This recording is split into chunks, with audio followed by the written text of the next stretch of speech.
hold on a second. The story you told me, it doesn't look good for you, right? I mean, Yeah. let's take yourself out of the situation and imagine you're the judge and you're responsible for the safety of these children.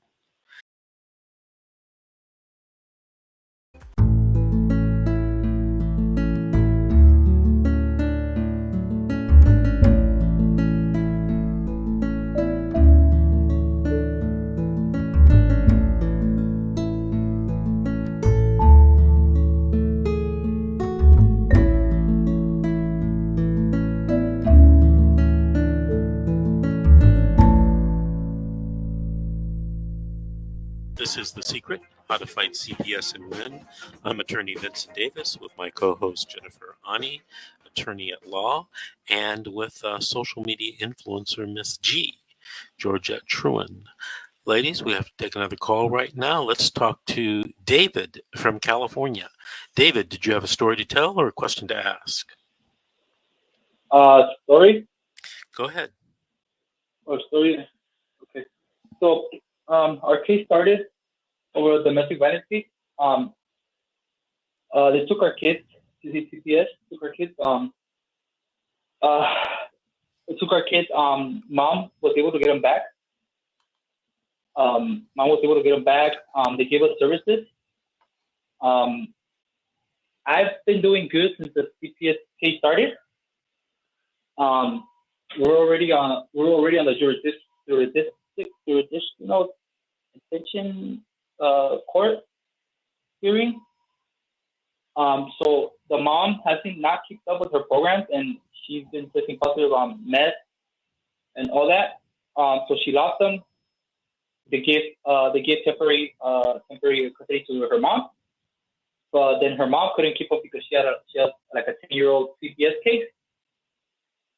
So her mom, my kid's mom was able to get back on track, get them back, but again, she failed to do her program and lost them and gave them back to her mom. So, but right a month before our jurisdictional detention, like a month before that court was coming up, they were telling us that they can stay with either mom or her or me, even though I've been doing everything that I'm supposed to. I just need, so they say they couldn't keep them with them and that they were going to move to, they were looking for a foster home for them. So, right a month before the jurisdictional detention hearing, mom was scared and she was able to get the kid and she was scared for them to take the kid, so she took them and she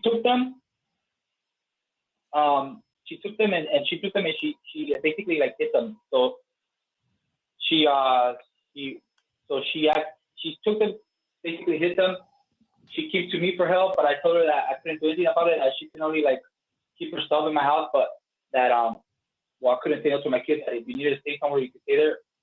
And what came to happen is that they were looking for her. So the jurisdiction court came up.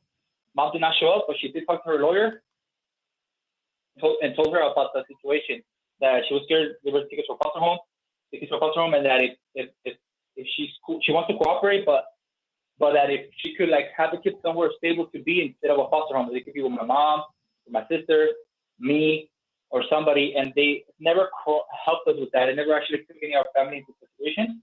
So she never went to that jurisdiction detention hearing, and that was supposed to be to know where the kids were supposed to go. So she took the kids, and then so basically they were looking for them, and we ended up getting caught together and took the arrest us for abduction, child abduction. Mm-hmm. Because they said I helped her. They said that I helped her hide and everything when I really didn't. I was always working. I just couldn't. The only thing I couldn't turn my kids in because it was hard for me to watch them take them. That's the only thing I couldn't do. And I just told the mom that she could come and like put herself and eat or whatever, and then like didn't really help her. I just keep my whole house open to my kids, you know. So they charged us for abduction, and then I was able, and then now they want to say that I helped her and everything, and I'm already almost done with my case, and I just need one more program, and I'm almost gonna be done already with everything, basically everything, and I tested negative on drug tests and everything. So once we got charged for abduction, she's incarcerated right now. I was able to bail out. I'm sorry. I'm sorry, sir, but I want to interject. Is your criminal case pending? If so, I would caution you not to talk about it on public radio. Okay. Yeah, they said I can talk to the kids or anybody about the case, but I'm having court this Monday about what's the final decision for our kids, and they don't want to give me anything anymore, not the mom either. Well, the mom obviously not for me. They don't want to give me nothing, even though I kept up with everything.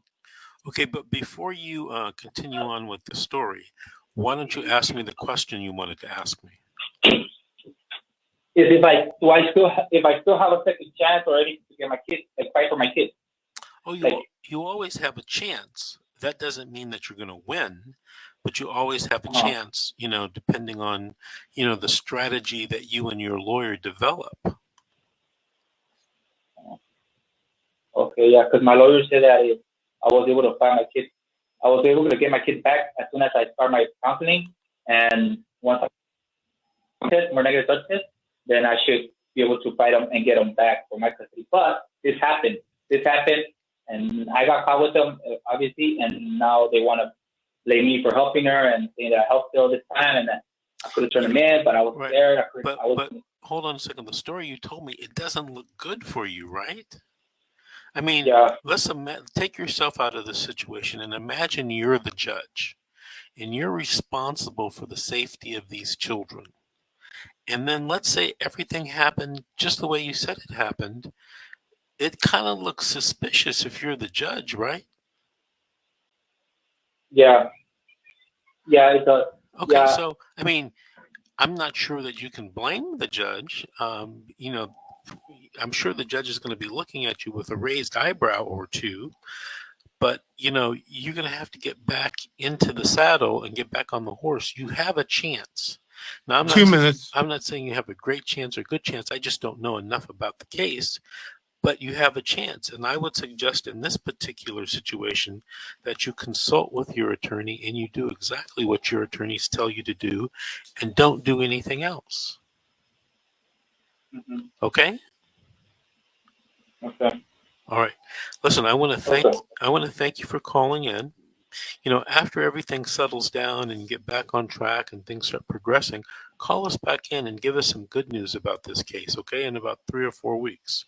Would you do that for me? Oh, yeah. Yes. Okay. Listen, I want to thank you for calling and thank you for listening in. This is The Secret, How to Fight CPS and Win, and we'll be right back after these messages.